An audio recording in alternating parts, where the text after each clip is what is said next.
Now, nandito tayo ngayon sa pagdinig, ano? Kung makikita niyo personal, si Carla Diskaya, makikilala niyo? Yes, Your Honor. Pakituro niyo nga kung naandito siya sa loob ng session hall.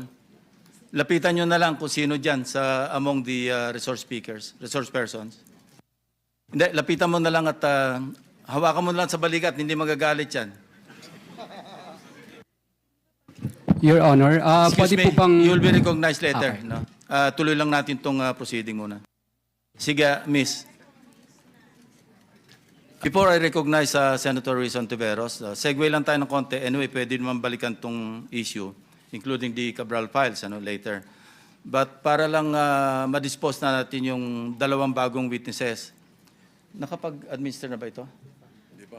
Kindly administer the oath to Maria and Joy. Hindi ito yung mga real names nila, pero kindly administer the oath to the two new witnesses. Kindly stand up. Kindly raise your right hand. Do you solemnly swear to tell the truth, the whole truth, and nothing but the truth in this proceeding? Thank you. Please sit down. And ipaliwanag nyo lang kung bakit kayo naanditong dalawa. Kayo na yung magkwento. Sige.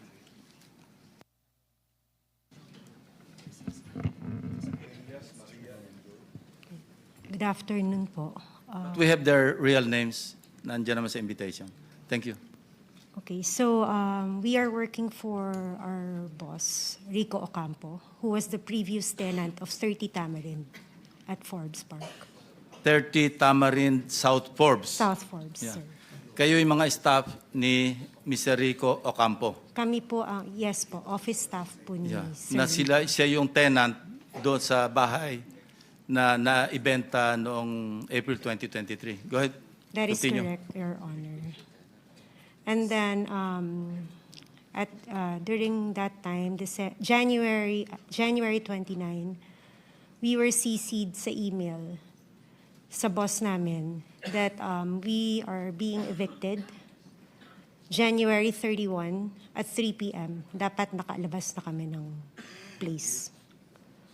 Unfortunately, sa sobrang dami po ng gamit, we weren't able to comply with their deadline. So we have asked TJ Conti, who is the broker from Turnkey Properties. Nakipag-coordinate po kami to have an extension. And we were given until February 3, I think, to that was already 2024 po. And eventually you were evicted. And who informed you that you were being evicted? We were informed by our boss po. It was parang email po ng law firm. And then sinisi po kami ng boss namin for us to be aware that we have to leave the place by January 31, 2024 at 3 p.m. Yeah, I was able to talk to your boss, si Mr. Rico Ocampo. And he made mention na meron kayong nakaharap nung you were forcibly being pushed out of the residence. Nabanggit niya si Carla Diskaya. Would you confirm that? That was February 1 po. Yeah. TJ Conti, he introduced us to the contractor, but he didn't mention the name. Yeah. But how did you know that that contractor being referred to by TJ Conti is actually Mr. Diskaya? Well, actually, sir, we already mentioned to our boss nung lumabas yung mukha po ni Mr. Diskaya. Nasabi ko, kamukha Saan lumabas ang sa mukha? TV po, when the flood control project is being brought up. Na. During the hearings. Yes, during the hearings. Okay, so sabi so- ko sa boss ko, sorry Yeah. about that.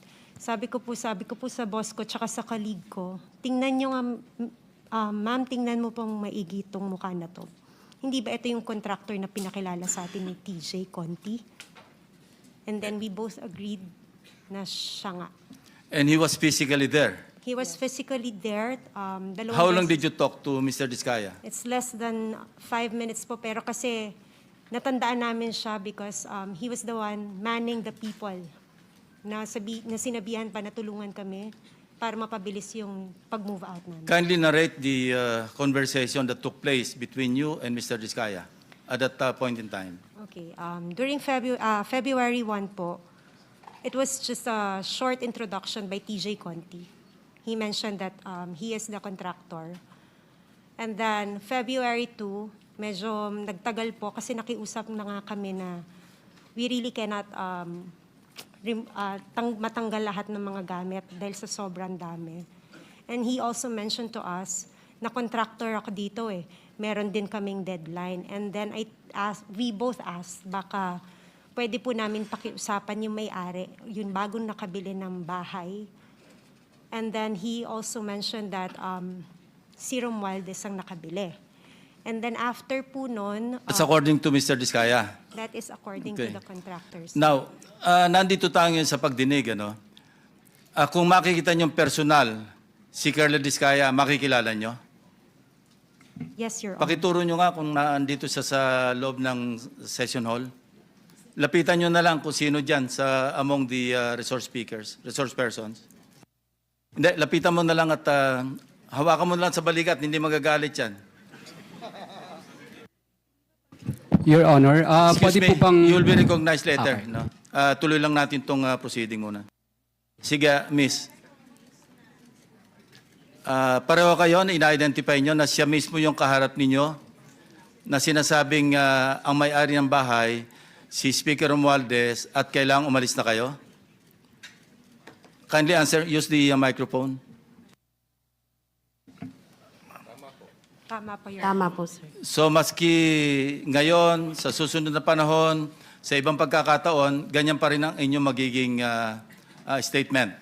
Correct, Your Honor. O ngayon, Curly, it's your turn. Your Honor, okay lang po ba tanggalin nila yung face mask nila? Kasi sa totoo lang po, talagang hindi ko sila naaalala kahit sa panaginip ko na naginip It's ako not ng for you to bangungot. identify them, it's for them to identify you. No? Your Honor, wala po kasi akong maalalang transaction Well, at saka that's your nakapas. option to deny. What we are establishing here is the fact that there are two witnesses present here under oath na sinasabing nagpunta ka doon at nine-name drop mo, totoo man o hindi, si Speaker Romualdez na siya nagmamay-ari, bagong may-ari noong number 30 Tamarind Street sa South Forbes. Yun lang naman eh. It's not for you to be able to, hindi naman ikaw ang witness against them eh. I don't know if I'm correct. Secretary Bida, kindly help me out, or Dong, PG Dong. Tama ba yon? Wala siyang karapatan na i-identify yung nagturo sa kanya? Opo. Ang right to confrontation ho kasi, kung yun ho ang iniisip ni Mr. Diskaya, will come at the appropriate time. But for purposes of identification, ang kakailanganin lang po ay yung taong mag-identify dun sa taong kikilalanin. Thank you, PG Dong. Sige, say your piece. Your Honor, gusto ko po sanang ma-identify po muna yung dalawang nagtuturo sa akin kasi kahit ni minsan po, hindi pa po ako nakakapasok sa South Forbes Park. Hindi ko pa nga alam kung anong mga uri ng mga bahay meron doon.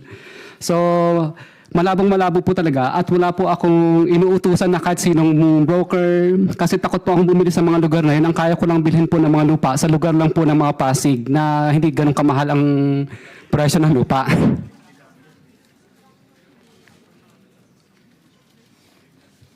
Hindi ko naman sasabing bumili ka eh. Hindi naman yan sinasabi, ikaw ang bumili. Anyway, that's it, ano?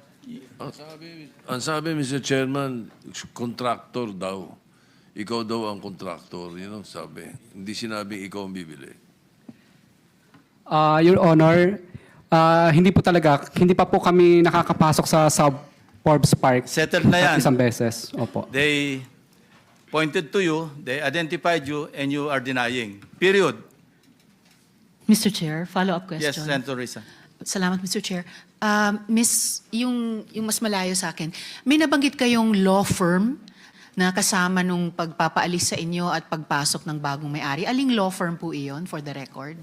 Let me just check po my email, Your Honor. Tapos pakisabi na lang sa aming komite through the chair para lang mabuo namin yung sinasabi For that niyong matter, kwento. kung Thanks, alam Mr. nyo Chair. rin, ang sinasabing si Speaker, pero si Speaker ba ang nasa deed of... Law firm na kasama nung pagpapaalis sa inyo at pagpasok ng bagong may-ari? Aling law firm po iyon, for the record?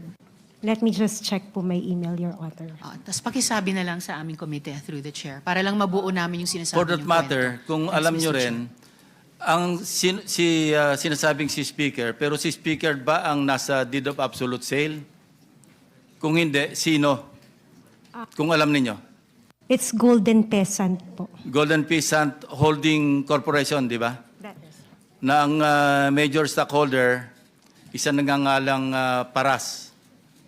Hindi ko lang po sigurado. Yes. But for the law firm, it's Ocampo Manalo Valdez Lim.